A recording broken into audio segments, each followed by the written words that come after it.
didn't see you guys there. Did you know that in the mid-1800s, most of the United States native population was west of the Mississippi River? With the expansion of the white men, tensions began to rise. Neither side liked the lifestyles of the other, causing battles to break out. These battles in the West between the Native Americans and white settlers came to be known as the American Indian Wars. Gosh, Fred, I can't afford farming in New England anymore. It's much too expensive. Have you heard about everyone moving west? There's said to be land as cheap as dirt. My brother moved west with his family about a month ago. I have, and it would be much easier for me seeing so I don't have a family to tie me down. Well, Fred, I got my stuff together and I'm ready to head west. Good luck, Charles. One last thing. Don't forget your hoe.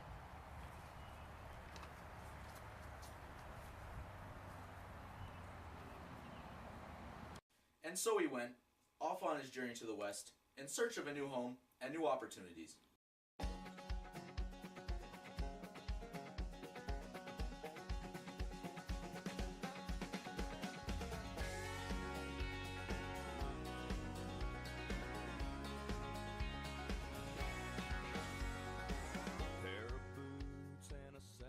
Once he arrived in the West, Charles's dreams were shattered by blood, injustice, and violence. He witnessed massacres and battles between the Native Americans and the U.S. military. Earlier today, I saw a herd of buffalo by the boulders. We should probably bring some men over there. We're running low on food. If we do, we better watch out for the U.S. troops. We don't want any trouble. All right, men, let's raise the peace flag to catch the Redskins off guard. Then we will attack. Yes, sir! Show no mercy. Look, they come in peace. Be ready to welcome them with open arms. Why would there be so many men if they come in peace? They must just be passing through. Why are they carrying swords and guns for? Charge!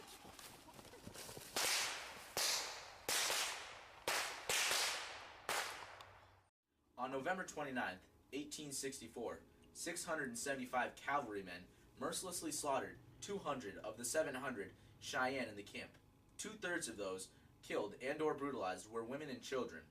After Sand Creek, Shivington paraded through Denver carrying body parts of his native victims and boasting of his victory. This massacre set the tides for the violence and bloodshed in the following years.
U.S. government is trying to take the land of our fathers and grandfathers and send us to reservation camps. It is unjust for the white men to come in here and take the land we have been on for hundreds of years. We live off the land, and you guys will just destroy it. That's horrible. I wish there was more I could do. Actually, some of your people have been trying to help us. You sound like you want to. Have you heard of the reform group called Indians' Rights Association? No, I have not. They are urging the federal government to create a more humane policy. Government officials have been lying to the world about the mistreatment of us. They say that assimilating us is the key to our survival. If we do not fight, then we will be sent to reservations, and then our resources will be depleted. And even then, the government does not keep their word about our living conditions. I've heard of government programs to help your people. One is called the Bureau of Indian Affairs. They are giving us an insufficient amount of money for our land and then sending us to reservation camps. So they're saying they'll help you and they don't stick to their word? That's preposterous. I have to get back to my homestead before dark. Off Charles went, back to his home. As he neared the top of the ridgeline, he saw General George Armstrong Custer and the U.S. Army 7th Cavalry approaching an Indian camp. Prepare for battle. Yes, sir, General Custer! Move out.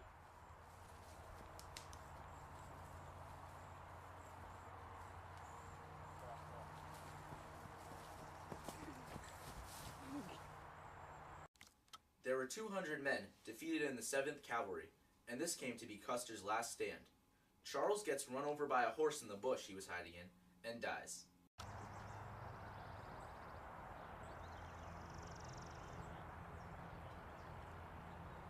Charles was a very brave young man who got caught up in a fight that wasn't his. We must all have respect for him for that. He will be missed.